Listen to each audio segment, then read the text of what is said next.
Wano ku AGDALIVE tubakubiriza okwongera okwekuuma ekirwadde ekya COVID-19 ekireetebwa akawuka aka coronavirus. Tubakubiriza okunaaba mu ngalo buli kaseera nga tuyambisa amazzi, nga tuyambisa ne sabbuuni.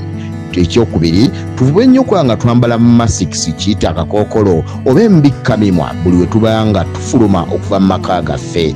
Tubakubiriza okwewala ebifo ebikuŋŋaaniddemu abantu. Bwe kiba tekyebeereka, fuba okulaba ng'oleseewo waakiri ebbanga ery'effuuti eziwera ddala 6 okuva ku buli muntu ssekinnoomu. Twewale okwekwata mu bifo ebiri mu maaso gaffe, okugeza mu maaso mwennyini, mu nnyindo, mu mimwa ate ne mu matu.